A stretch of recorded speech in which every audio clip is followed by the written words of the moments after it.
the channeling process is very mystified, right? I mean, Yeah. it's misunderstood, I think, and there's still a lot of fear around it for a lot of people, because there's a bit of surrender involved in it. Can you talk a little bit about the mechanics of channeling, and so I believe that it's something that we all do anyway, whether we are conscious of it or whether we become conscious of it or not. But for people who, just can't quite comprehend what this is, can you talk a little bit about the mechanics of it for us? Yeah, sure. So for me, channeling is simply blending energies. Hmm.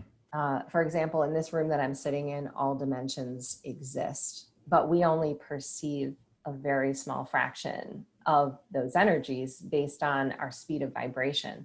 And that's why meditation is often the gateway to Hmm. stepping into channeling, because as you raise your vibrational speed, the energy that you hold, you're naturally going to match other things or observe other things in your space. And channeling is almost like the open door to allow those energies to merge with you. Everyone has sensitivities in some way, and a lot of Yeah. people are very physical, can feel energetic shifts in the room, Hmm. or they're empathic, for example. And these are all little intricacies that we have that if we go towards them and we focus on them, they can Hmm. become a really big part of our channeling process. And that's really all I did, was become very intentional. What am Yeah. I hearing? Who is this? Why are you here? What are your names? And just Yeah. practiced it a lot. So, a little trick that I use, and some people really appreciate this, is that I drive my consciousness, my conscious mind, let's say, out of the way. And one of Hmm. the early on practices was putting myself in a car, a little vehicle, and driving myself across the room, or sometimes in the other room, and sitting myself there, so that I'm in more of an empty container for whoever and whatever is coming in. And that's an interesting process to try, because sometimes you can become an observer. And Yeah. that's what happened to me. Is I am this kind of strange observer of the process, where That's I can be having a thought over here that's different than what's coming out of my mouth. What would you say is the most far out experience you've had Oh, boy. channeling? Oh, channeling. I channel the Council of Light, and Mhm. they are a collective of 12th dimensional beings. And I was meditating one day and connected with them, and I found myself sitting in front of this literal council, like table of all these different beings, some human, some Mhm. interdimensional. And I'm a very resistant, um, you know, light worker. Let's say, this wasn't something I signed up for, and I Right. was having. So I'm like, hey guys, why the table? There's tables. Like, why are Are we? we having coffee or what? You're right, exactly. I mean, why would we bring a physical table here? And they said, well, you brought that here. Yeah, I was gonna say. Your consciousness, this is how you interpret us, but let's show you what we really are.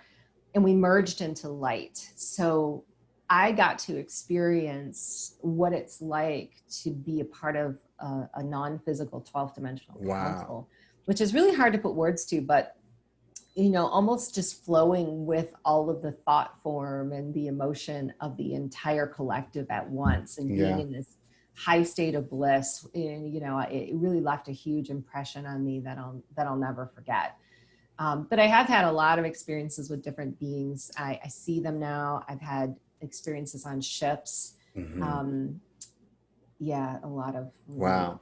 weird and Um, cool things. so were you physically on a ship, or were you consciously on a ship, Um, I mean, or I was kind it of, yeah. not Well, clear? I did have an experience not too long ago on an Arcturian ship, and I was kind of playing with this one, because about a week before I had seen it, I was sitting on my back deck late at night, and I saw this very bright light, Hmm. almost kind of like a bluish greenish tint that I was following, and I knew it had to be a ship, and I asked it to show me confirmation, Hmm. and it split into almost, not almost, I think there were five or six 5 or 6 different lights, and then it merged back together. So it was this beautiful confirmation, and I Yeah. felt it in my body. Well, I went back out, asking for more. Hmm. And if you ask for more, you'll get it. You're right. So I was back outside about a week later, and it was the morning this time. It wasn't in the evening, and I was wide awake. I'd had a cup of coffee. I was wide awake, and I always start my mornings outside. Hmm.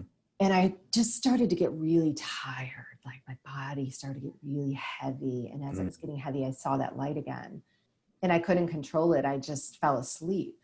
But as my body was asleep in the chair, my consciousness was traveling. I almost saw my body in this tube of white light going up into the ship. And I have experienced a lot of ships that are plasma ships. Hmm. Same theory. We have the plasma in our bodies.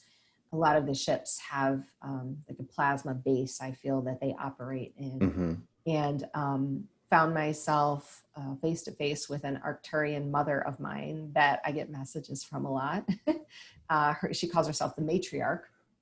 She's this huge, very, I don't want to say scary, but intimidating energy, because she's so massive. Yeah. And I had a tune-up. I had a Yeah. intergalactic activation that day, and then I came back and found myself in the chair and woke up and took a lot of notes Yeah. about what I had experienced. So I have had those experiences.